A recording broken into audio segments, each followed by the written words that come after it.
Hola a todos los amigos de Filosofía Apuntes. Estamos a 15 de abril del año 2023 con esta disputación y defensa de Fray Martín Lutero contra las acusaciones de Juan Eck. Esto en el año 1519. Esta discusión fue sostenida en Leipzig, Alemania, y marca el punto decisivo en la carrera de Martín Lutero. El futuro reformador estará en casa ajena, donde Juan Eck ha sido el teólogo por excelencia en Leipzig. Gozaba de una popularidad enorme. Todo el mundo allá en Leipzig lo apoyaba. Y de hecho ya había tenido numerosas disputas con otros teólogos como Andreas Karlstadt, que es un simpatizante de Lutero, con algunos resquemores, con algunos detalles, pero adherente al fin. Con una definición y convicción a debatir con Lutero, Eck entrará a rebatir las ideas del fraile que eran consideradas falsas enseñanzas. En efecto, Johann Eck o Juan Eck escribe 12 tesis cuyo contenido rebate las tesis de Lutero, pero se añade una más que habla sobre el libre albedrío, tema que ya se había hablado con Karlstadt, que era este amigo de Lutero. Así que vamos a ver entonces qué nos responde Lutero en esta disputación, ¿no? Sin más dilación, vamos allá.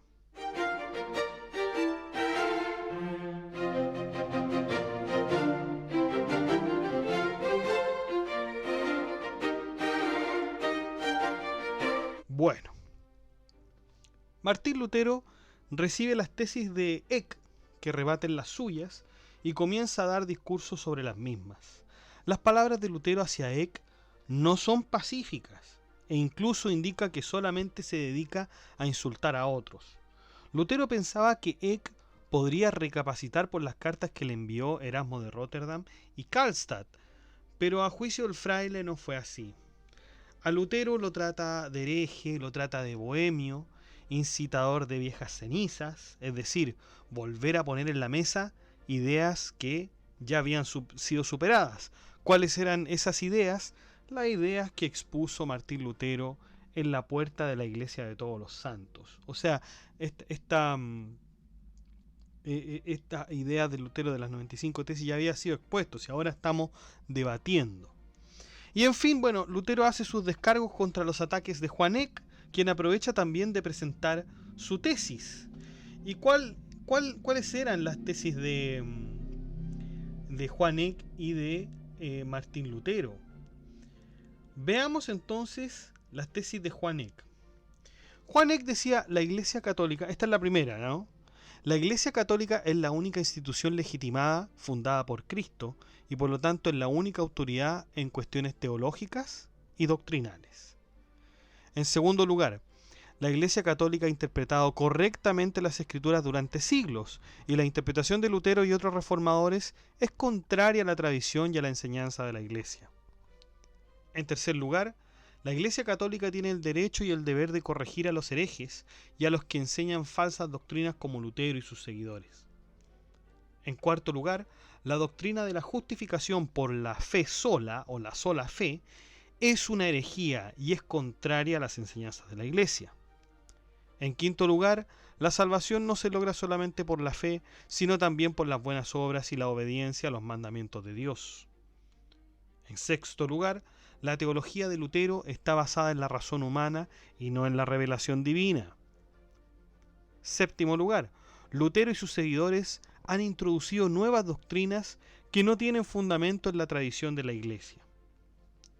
Octavo lugar, las nuevas doctrinas de Lutero son peligrosas y pueden llevar a la herejía y a la división en la Iglesia. Noveno lugar, la Iglesia Católica tiene el derecho de excomulgar a los herejes y de prohibir las enseñanzas de sus doctrinas. Tesis número 10. La autoridad del Papa y de la Iglesia es superior a la autoridad de los príncipes y de los gobernantes seculares. Tesis 11. La libertad religiosa es peligrosa y puede llevar a la herejía y a la división en la Iglesia. Tesis 12. La interpretación de las Escrituras debe hacerse en el contexto de la enseñanza de la Iglesia y no de forma individual. Tesis 13ª y final. Lutero y sus seguidores deben retractarse de sus enseñanzas y volver a la obediencia a la Iglesia Católica y al Papa. Esas son entonces las tesis de Juan Eck. Son 13 y, como vemos, tiene un marcado tono de defensa a la Iglesia Católica y una marcada crítica, por cierto, a Martín Lutero. Vamos a ver entonces cómo responde Lutero a cada una de estas tesis. En primer lugar, dice que todo hombre peca diariamente, pero también cada día hace penitencia de acuerdo a la enseñanza de Cristo. Arrepentíos, con la posible excepción de una persona poco justificada que no necesita de la penitencia, aunque el vinador también limpia cotidianamente los sarmientos fructíferos. En segundo lugar, negar que el hombre peca aun cuando hace el bien y que el pecado venial es tal no por su propia naturaleza, sino por la misericordia de Dios, o que también en el niño permanece el pecado después del bautismo, significa menospreciar a Pablo y a Cristo a la vez. En tercer lugar, si alguien sostiene que la obra buena o la penitencia comienza con la abominación de los pecados que anteceden al amor de la justicia y que uno en esta ya no peca, le contamos entre los herejes pelagianos y probamos también que la Iglesia Católica es la única institución legitimada fundada por Cristo y por lo tanto es la única autoridad en cuestiones teológicas y doctrinales. En cuarto lugar, dice Lutero, Dios transforma la pena eterna en castigo temporal, es decir, en el castigo de llevar la cruz. Los cánones o los sacerdotes no tienen poder alguno ni para imponer la pena ni para quitarla, aunque seducidos por aduladores perniciosos, presuman que ello sea posible. En quinto lugar, dice Lutero, cualquier sacerdote debería absolver al penitente de pena y culpa. Si así no lo hiciere, peca. Igualmente peca un prelado si se reserva pecados ocultos sin causa valedera, por más que el uso de la Iglesia, es decir, de los aduladores, se oponga. En sexto lugar, tal vez las almas en el purgatorio den satisfacción por sus pecados, pero que Dios exija de un moribundo más que la buena voluntad para morir es una aseveración muy vana y temeraria que no puede probarse de manera alguna. 7.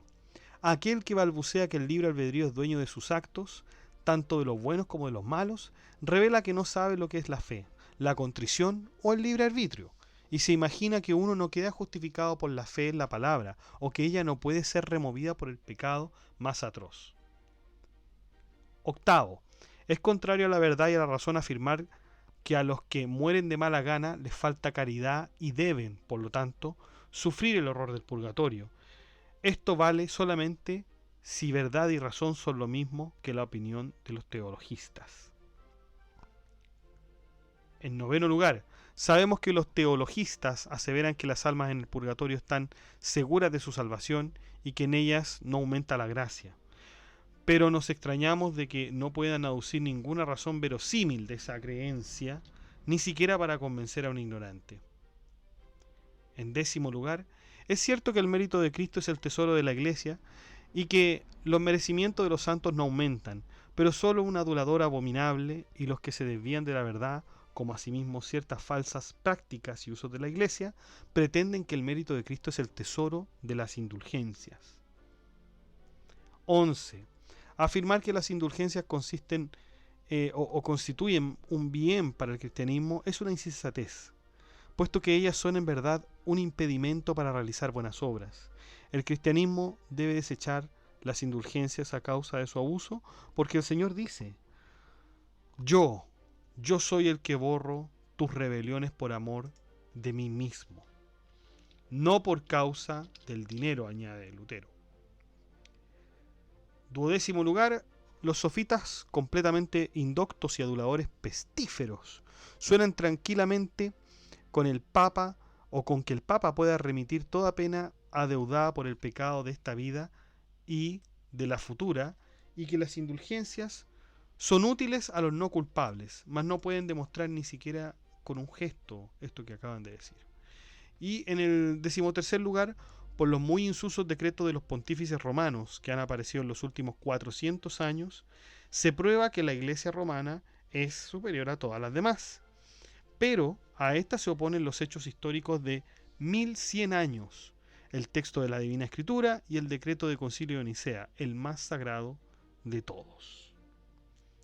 Si se fijan bien, entre las tesis de Lutero y las tesis de Juan Eck, hay algunas coincidencias, hay algunas tesis que en efecto tratan de contraponerse, ¿no? Pero no son todas. Aquí Lutero más bien pareciera ser que más bien trata de dar su punto de vista o de demostrar o aprovechar en este debate de hablar y de demostrarles a la gente de Leipzig su punto de vista. Ese yo creo que fue el objetivo. Porque si ustedes comparan las 13 tesis que acabamos de decir, algunas no coinciden, digamos, no se contraponen, ¿no? Hay que añadir a esto que, de algún modo, Juan Eck, cuando se invita a Martín Lutero, pone algunas restricciones, pone sus propias reglas. Entonces, claro, quizá Lutero también se vio en la encrucijada de tener que hablar y sortear esos límites, ¿no? Bueno, inmediatamente después de esta respuesta que da Lutero, el futuro reformador se dirige al secretario de Federico el Sabio, que es Jorge Spalatin, para dar informe de lo sucedido en Leipzig. Desafortunadamente para los habitantes de Leipzig, la batalla dialéctica la había ganado Eck. Su retórica había vencido frente a los intentos de Lutero por destruirlo. Sin embargo, se estableció oficialmente que Lutero aquí es un rival para Eck. Los ciudadanos de Leipzig se quedan con la impresión de que aquí, en este debate, Juan Eck fue muy superior. Claro, porque como hemos visto, las tesis de Lutero parecieran no coincidir, no contraponerse con lo que dice Eck, ¿ya? Y claro, Lutero se queja de esta disputación, se queja de esta disputación, ve que Eck de alguna manera pareciera que trató de manipular el debate, trató de manipular a la gente de Leipzig. Entonces, este texto que acabamos de leer, fíjense cómo se llama: La disputación y defensa de Fray Martín Lutero contra las acusaciones de Juan Eck. Y ahora vamos a ver el informe que entrega Martín Lutero a Jorge Spalatin, que era secretario, como habíamos dicho, de Federico el Sabio. Lutero le comenta a Jorge Spalatin que se corrió el rumor de que Eck había ganado la diputación, pero que este rumor era esparcido por gentes no muy puras o rectas. De hecho, las disputaciones estaban prohibidas en Leipzig. Estaban prohibidas. Esta disputación no debió haber ocurrido. Sin embargo, Eck, recurriendo a una artimaña, logró convocar a Karlstadt para que ésta se hiciera oralmente y no se levantara acta alguna. Es por eso que no tenemos ninguna discusión entre Eck y Karlstadt. Eck comenzó con sus argumentaciones gritando, pero Karlstadt pidió la presencia de notarios para que se hiciera acta de la disputación. Pero solo se aceptó si los árbitros de la disputación fueran elegidos por Eck, lo cual provocaría una situación desventajosa obviamente para Karlstadt. Ojo que la disputación de Karlstadt fue antes que la de Lutero. Cuando Lutero fue invitado a la disputación, rechazó todas estas condiciones y consecuentemente la disputación también. O sea, a ver, esta es la línea de tiempo. Juan Eck había primero discutido con Andreas Karlstadt sobre un tema del libre albedrío. Se supone que ahí gana Eck, con todas las condiciones y los problemas que le puso. Y ahora se invita a Lutero. Y este es el contexto. Entonces, cuando Lutero fue invitado, rechazó todo. Las condiciones y la disputación.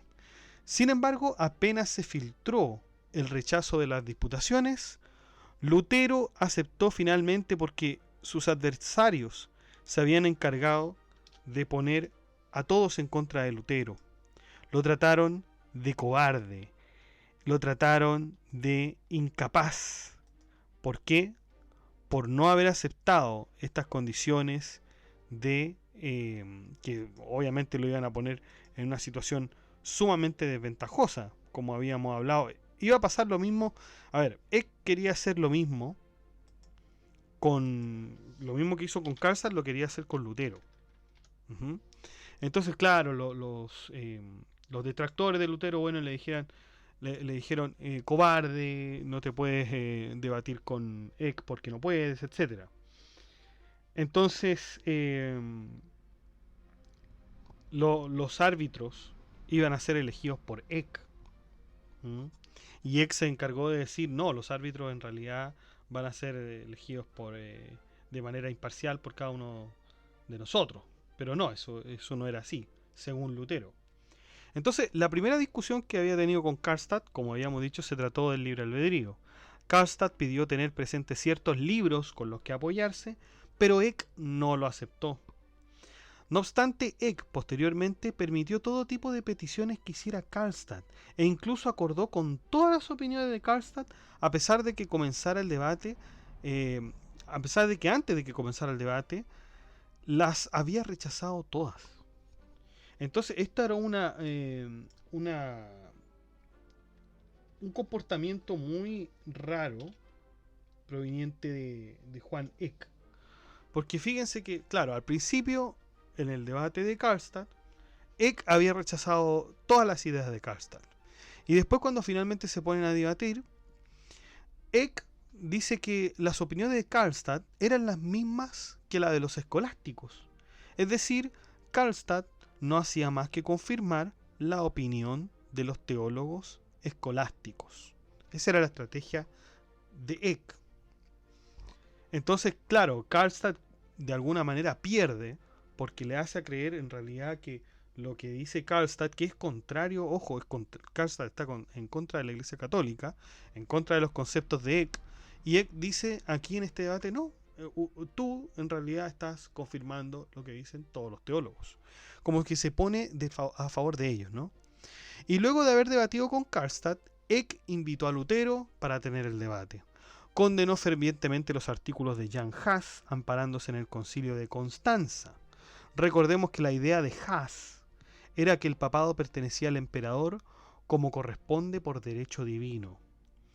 Fíjense que Jan Hus fue como el padre de la reforma, ¿no? Porque fue el primero en acusar al Papa, fue el primero en no poner 95 tesis como lo hizo Lutero, pero fue el primero en criticar las indulgencias también. Entonces, Jan Hus, a diferencia de Martín Lutero, fue condenado y lo mataron. ¿Cuál es la diferencia entre Martín Lutero y Jan Hus? Bueno, que a Lutero no lo mataron. Y fue, claro, por esta red de contacto, de alguna manera, que tenía Lutero, que pudo salvarse, ¿no? Lutero le dijo que no todos los artículos de Hus habían sido condenados en el concilio de Constanza. Y de hecho el filósofo era de la misma opinión, diciendo que los griegos, los romanos, los padres de la iglesia, no están bajo la potestad del pontífice romano.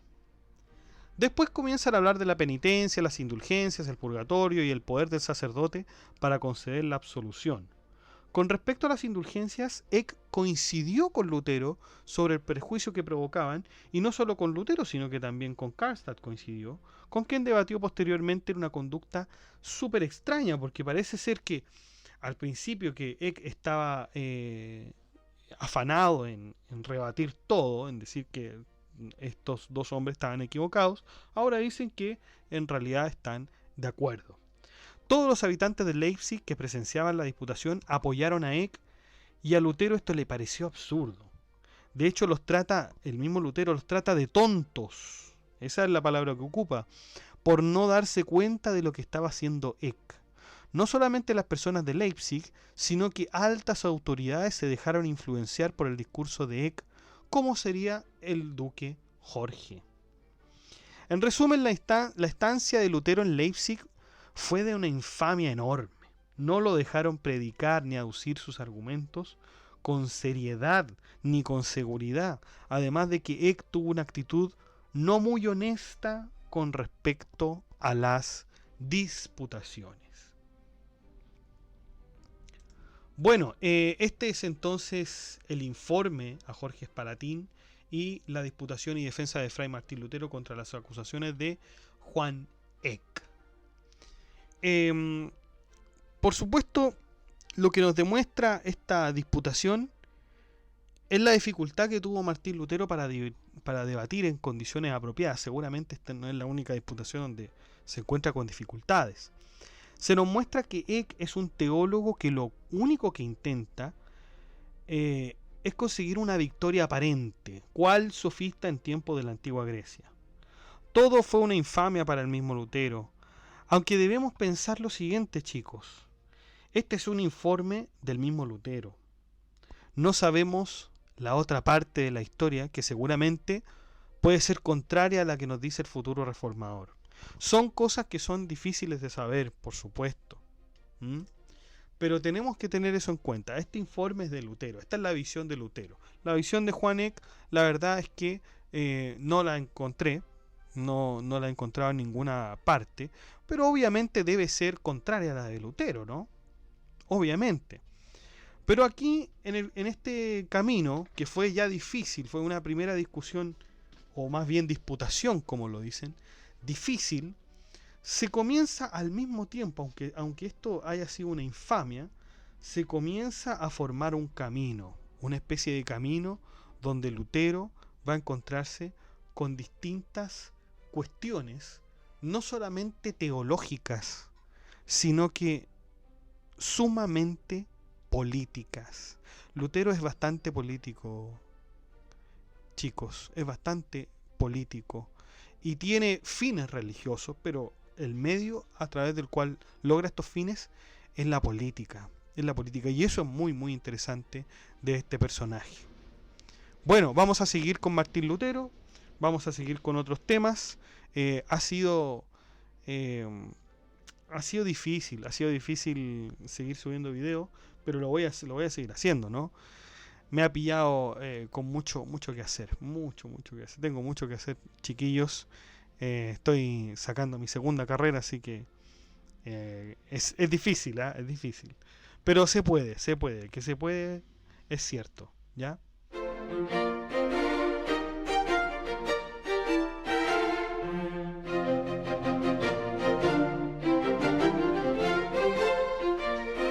Bueno, chicos, eso ha sido todo. Muchas gracias por escuchar este podcast. Si le ha gustado, de like, comente, comparta, suscríbase, acceda al blog que está en la descripción, haga soporte en PayPal y en Patreon. Saludamos a nuestros mecenas romanos, que son Abstract Panicker y Emanuel Mendoza González, que colaboran con su membresía a este proyecto educativo que es Filosofía Apuntes. Un saludo, muchachos.